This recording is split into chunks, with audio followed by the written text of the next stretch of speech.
Rieccoci, Elisabetta, hai novità dalla redazione che altrimenti andiamo a leggere i messaggi e poi facciamo il collegamento via Skype con i nostri ospiti. Vado da Elisabetta subito così diamo anche ritmo alla trasmissione. Elisabetta. Allora, io ti posso dire che anche il Regno Unito ha deciso di adottare come l'Italia, insomma, i negozi chiusi e di ordinare alle persone, insomma, di stare a casa. Quindi, insomma, l'Italia nel male sta facendo, diciamo, scuola al resto dell'Europa. Hai fatto bene a ricordarmelo, Elisabetta, perché poi avremo una telefonata con Dublino, con una nostra padovana che vive a Dublino e con uno che vive a Londra. Quindi sentiremo la situazione sia per quanto riguarda Dublino sia per quanto riguarda il Regno Unito, quindi Londra, com'è la situazione, perché gli sembrava che non succedesse nulla, però è capitato anche in quel paese dove vanno a sinistra invece che a destra. Allora, messaggi, andiamo a leggerli, così vediamo subito. Andando al supermercato si infettano le confezioni che poi ci portiamo a casa, chiudete tutto per almeno una settimana, abbiamo sicuramente cibo in casa per sopravvivere, però se vai la settimana dopo la domanda te la devi rifare anche a quella successiva, perché non cambia dalla prima alla seconda, o chiudi sempre o se vai la seconda settimana il problema è ugualmente. Buonasera, vorrei sapere se le condizioni rimanessero così come quelle attuali, quanto tempo si dovrà stare ancora chiusi in casa senza poter fare almeno la spesa fuori dal proprio comune. Saluti Gino, e questo l'abbiamo già detto e ridetto fino al 3 aprile di sicuro, e poi staremo a vedere. Disabili, INPS scrive che i permessi aggiuntivi, legge 104, sono solo per i parenti che accudiscono un disabile, ma il disabile che lavora e vive da solo deve andare al lavoro, soprattutto se è immune depresso? Grazie. E non so se poi Fabrizio mi dà una risposta a questa domanda, perché io non saprei darvela e quindi direi una fesseria. Non si parla mai dei gestori di bed and breakfast che non lavorano più e per i quali il decreto ministeriale non prevede neanche un euro, devono morire di fame, anche loro hanno dei problemi come tutti quelli che hanno dei problemi attuali, e sicuramente meriterebbero e meritano una risposta anche gli operatori di questo settore. Ne parleremo dopo. La risposta per quanto riguarda, lei la sa, Fabrizio Moron?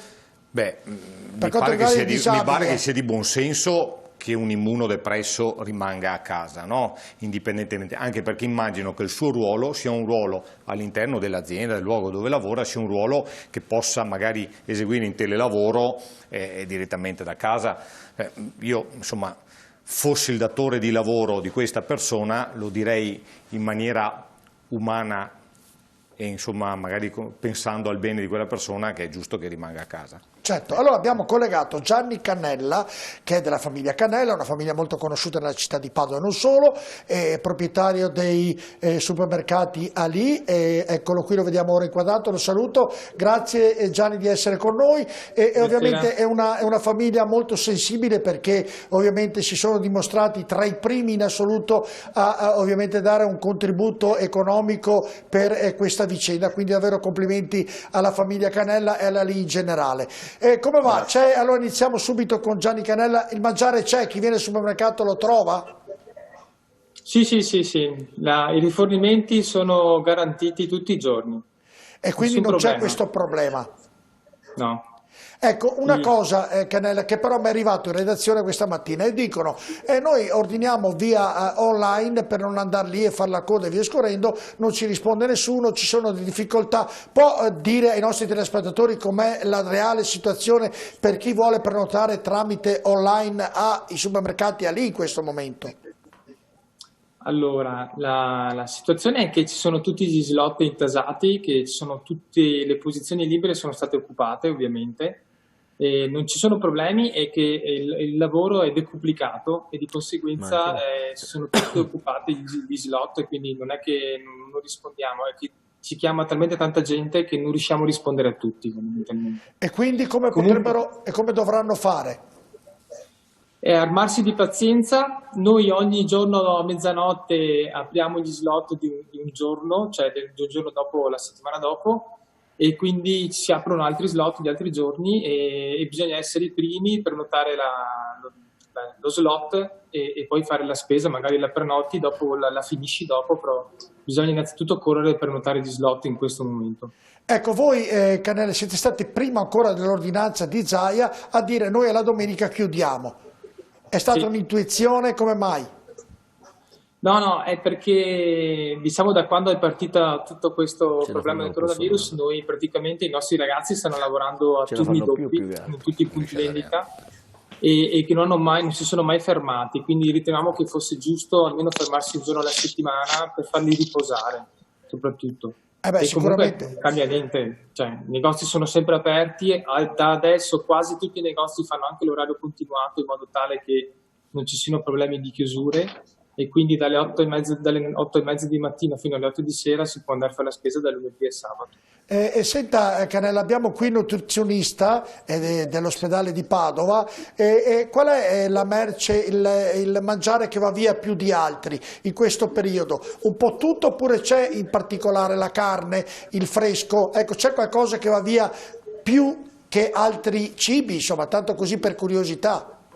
Allora, quello che va via più di tutto oggi è il lievito e le farine. È vero. Credo Confermo. perché le persone, essendo a casa, hanno anche tempo libero e si fanno la pasta, la pizza, il pane e quindi il lievito. Ecco, è saltato poi il collegamento. Mi diceva, se riusciamo a rivedere, eccolo qui, e mi diceva anche il dottor Pipitone che sua moglie ha preso lievito. Quindi... No, lievito e farina. Ma è vero. Confermo. C'è un'altra ragione. Perché, ecco, se riusciamo, eccolo qui a vedere, non so se è saltato, se mi dite la regia, prego. Perché le persone si fidano poco a comprare il pane nei supermercati perché ti devi servire da solo col guanto.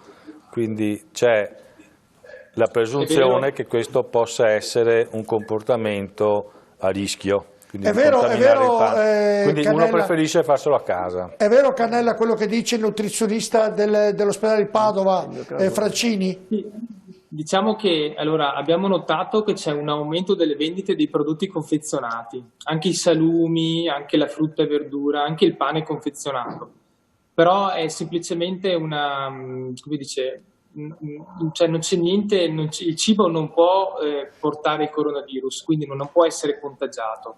Quindi il cibo fresco rimane fresco come era prima e buono, solo che la gente per sicurezza o per una cosa psicologica tende a prendere più il cibo confezionato, però non c'è fondamento. È un fatto psicologico, dottore? Quindi. Perché dura di più. Il pane fresco lo mangi oggi. La farina, la polenta, il pane confezionato. Non puoi mettere che il pane fresco in freezer. Sì, ma poi il freezer non è enorme, insomma. Certo. Qui si fanno le scorte perché non si sa mai. Magari chiudono i supermercati. Gianni Cannella, eravate pronti come grande supermercati come siete a questo evento che è stata una guerra, insomma eravate pronti voi? Pensavate che accadesse questo o vi siete trovati anche impreparati sotto un certo punto di vista? Nessuno era pronto perché nessuno si aspettava questo assalto ai supermercati perché non c'è motivo, nel senso che non c'è nessun motivo, i negozi sono aperti domani, anche i giorni prossimi, cioè non c'è motivo di chiudere. I rifornimenti arrivano, non c'è nessun problema e quindi eravamo tutti impreparati. Teniamo conto che poi è raddoppiato il lavoro, ma i ragazzi che lavorano sono sempre gli stessi, quindi hanno raddoppiato loro anche lo sforzo nel lavoro. Ecco, e vorrei sempre ringraziare tra l'altro. Ecco, l'ultima Cannella per quanto mi riguarda, non so se poi gli ospiti vogliono fare delle domande, sono aumentati i prezzi dopo questo ovviamente aumento di persone che vanno ai supermercati? Qualcuno, uso un termine improprio, ne ha approfittato delle grandi distribuzioni, ha detto beh guarda che belle, vengono tanta gente, aumentiamo i prezzi, oppure la lì in questo caso è rimasta fedele a quello che faceva prima? Sì, allora degli altri non lo so. Di quello che abbiamo fatto noi posso dire che noi quello che abbiamo fatto è che abbiamo bloccato tutte le attività e di conseguenza anche quello che riguarda i prezzi, quindi i prezzi sono rimasti invariati, non sono stati toccati nessuno e abbiamo mandato addirittura tutte le persone, quasi tutte le persone che lavorano in ufficio a dare una mano ai propri colleghi nei punti vendita. Quindi ringrazio anche loro della disponibilità e del grande sacrificio che stanno facendo oggi. Ecco, prima di salutarla rimanga collegato Cannella perché abbiamo anche collegato Francesco Cera che è direttore generale del MAP, che andiamo a sentire se l'ortofrutta, un po' la frutta è sparita visto che ovviamente devono arrivare i camion, devono arrivare la merce e noi qui a Padova siamo praticamente la MAP è quello che vende più all'estero di tutti gli altri, quasi tra i più importanti d'Italia. Com'è la situazione? Buonasera intanto Francesco Cera. Buonasera. Com'è la situazione allora al MAP? Dunque, la situazione al MAP, che è il mercato all'ingrosso che rifornisce tutta la città per quanto riguarda la frutta che trovate dagli ambulanti, dagli taglianti e anche ai supermercati, ad oggi vede una fornitura di ortofrutta tranquilla. Sono d'accordo con Gianni Cannella, è un messaggio da dire questo: non ci sono e non ci saranno problemi di mancanza di prodotto. Abbiamo dei prodotti che potrebbero avere qualche rialzo di prezzo per alcuni motivi, ovvero la Spagna adesso che manda prodotto. Ricordo che noi mangiamo 70% di frutta e verdura italiana e 30-32 straniera, buona parte arriva dalla Spagna. Il camion che arriva dalla Spagna si paga 1.000 euro di più adesso perché è a ritorno a vuoto. Cioè, mancando giro, mancando attività, il camionista, la ditta dei trasporti, non riesce a compensare il viaggio, per cui chiedono un po' di più.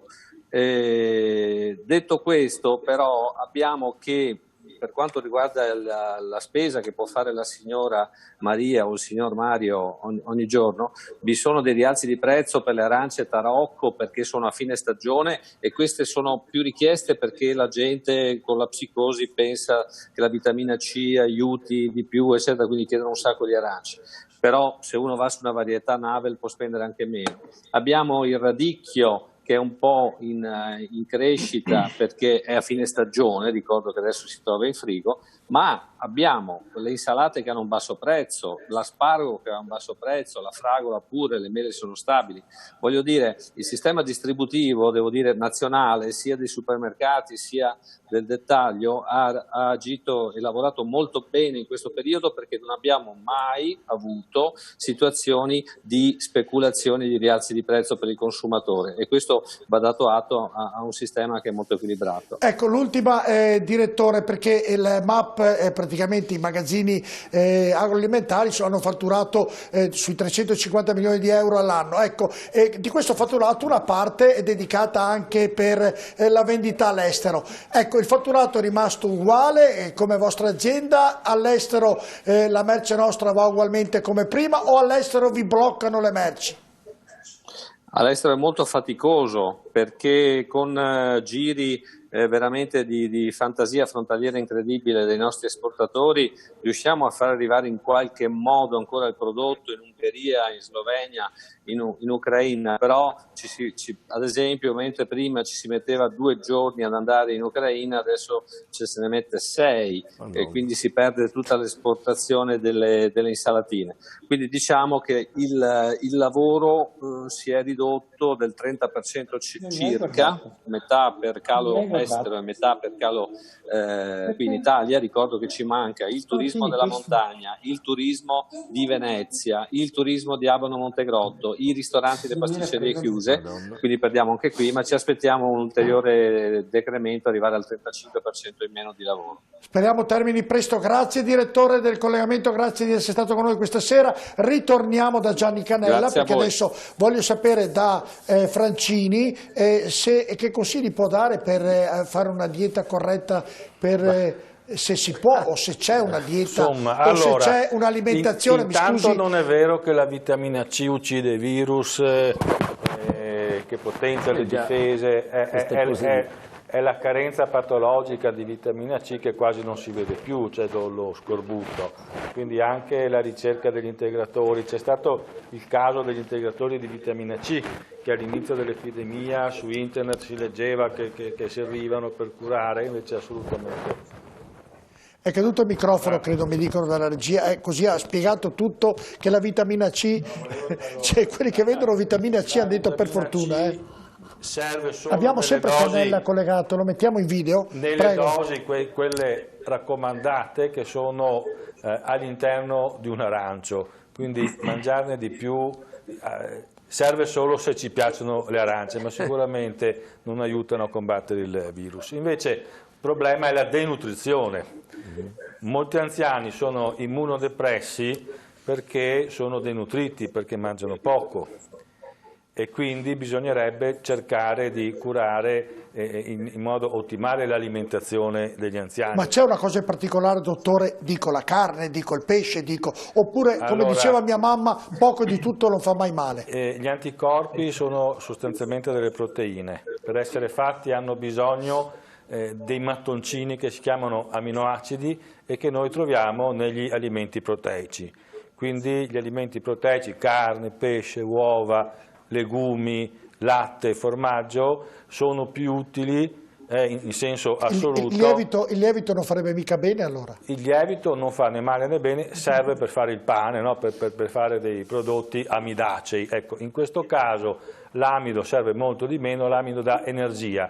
Sono giorni in cui noi bruciamo meno perché ce ne stiamo in casa, quindi è meglio mangiare meno pane, meno cibi ricchi di amido, che abbiamo anche il diabetologo perché lo confermerà, e invece magari puntiamo ad un'alimentazione meno ricca del solito, ma che comunque garantisca l'apporto proteico. Ecco, questo fatto, come diceva prima Gianni Cannella, che prendono il lievito, è un fatto psicologico, e questo fatto psicologico può indurre anche ad avere un'alimentazione psicologica, cioè non come dovrebbe essere. E questo non fa bene, quindi bisogna rassicurare ovviamente i nostri telespettatori. L'ansia e lo stress di questi giorni, pensiamo allo stress di avere i bimbi a casa tutto il giorno, no? Pensiamo a chi ha aziende, a chi ha attività, le partite IVA che hanno veramente un'angoscia enorme.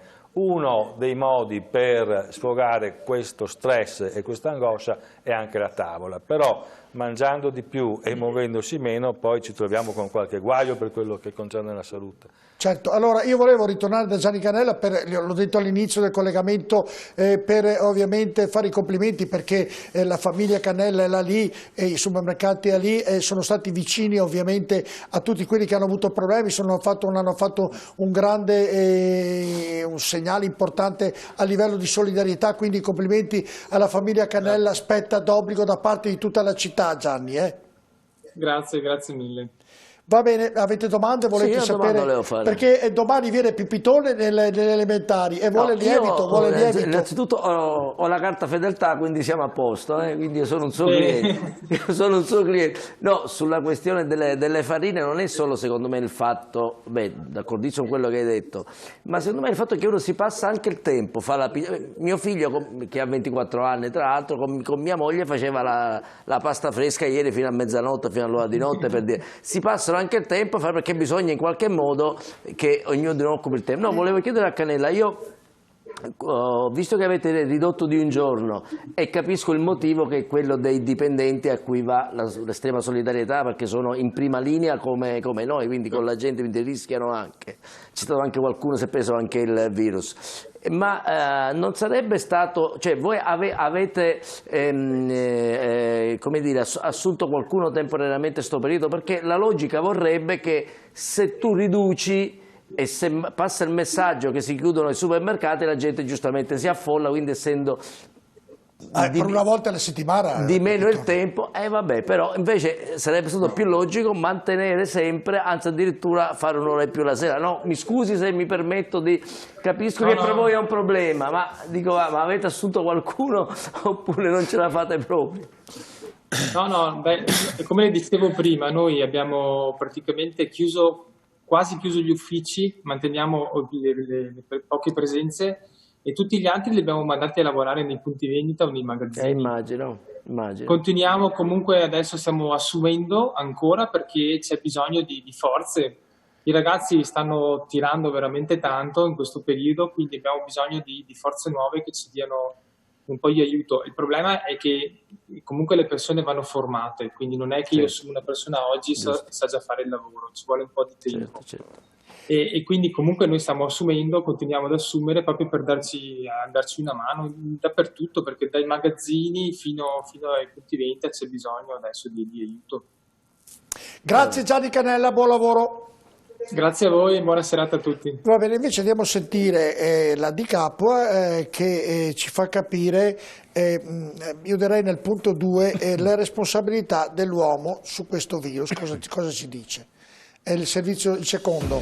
Abbiamo alterato un sistema, prima di tutto invadendo degli spazi che non erano i nostri, cioè adesso tutti se la prendono col pipistrello, ma scusate, siamo andati noi a rompere scatola al pipistrello, no Pipistrello è venuto a rompere scatola a noi. Punto numero 1. Punto numero 2, abbiamo creato un secondo fattore di rischio, che è quello di non solo portare gli animali fuori, invadere degli spazi, ma fare in modo che questo avvenga dentro le megalopoli. E le megalopoli sono esplosive, perché nella megalopoli c'è scarsa igiene, povertà, diseguaglianze, eccetera, eccetera, eccetera. Non solo, noi abbiamo pure preso dei bei siringoni grandi, tanchi, aerei, abbiamo caricato inconsapevolmente ovviamente tutta una serie di persone su questi aerei che hanno questi siringoni diffuso il virus a migliaia di persone. Il vero punto di rottura è la velocità. Noi abbiamo iniettato nel sistema una velocità che è portata dalla tecnologia, cioè è legata alla tecnologia, ma che non è compatibile con il sistema che la ospita. La biologia va ai suoi tempi, non va ai tempi della borsa o ai tempi degli aerei, la biologia. Andiamo a sentire anche l'altro ragionamento che fa la Di Capua, come evolverà questo virus. Sentiamo cosa ci dice. La mia proiezione è che questo virus potrebbe essere il nuovo virus del raffreddore umano. L'uomo ha 4 o 5 coronavirus che sono, no di più anche, che sono responsabili del raffreddore. Quei virus là, da dove arrivano? Io non lo so. Probabilmente arrivano dagli animali, no? Coronavirus ce n'hanno un sacco di animali, ma se ci sono entrati nella popolazione umana 1000 anni fa, come facciamo a saperlo? Allora a me piace pensare, nella totale incertezza, perché noi non abbiamo dati, mi piace pensare che questo virus potrebbe diventare il prossimo virus del raffreddore umano e quindi non ci sarà neanche bisogno di un vaccino. La mia preoccupazione però è che lui voleva diventare il nuovo virus del raffreddore umano, però secondo la sua velocità, e noi invece ci abbiamo messo il turbo sotto. E quindi non lo so se questo dal punto di vista evolutivo può farci scappare qualche situazione di mano, cioè è possibile che ci darà qualche sorpresa, cioè è un virus che doveva farsi prima un bel giro di rodaggio dentro un numero ristretto di persone prima di essere esploso in tutto il mondo. E nel suo passaggio la Di Capua ci dice anche quanto importante è vaccinarsi. Ascoltiamo anche quest'ultimo passaggio, poi lo commenteremo in studio, l'intervento della Di Capua con tutti i miei ospiti. Ascoltiamo. Perché tu ti devi vaccinare per l'influenza? Perché a te ti fa stare a letto una settimana che è già una rottura di scatole, diciamolo. Perché se poi la prende tuo figlio, cioè ci sono tutta una serie di altri motivi, ma se la prende tuo nonno ci tira il calzino, di sicuro. E anche qualcun altro, cioè ci sono delle forme di influenza che sono gravi, va bene? Ok. Allora, se tu adesso non sei dentro un ospedale, ma tu potresti essere uno di quelli che, siccome non si è vaccinato, ha preso l'influenza e quindi è andato all'ospedale e ha ingorgato quei servizi essenziali che dovevano servire soltanto per quelli che venivano con una polmonite, cioè diciamo quelli che venivano con una polmonite inarrestabile, perché l'influenza la potevi fermare e non l'hai fermata. Quindi prima di tutto introduci il dubbio diagnostico: è influenza o è coronavirus?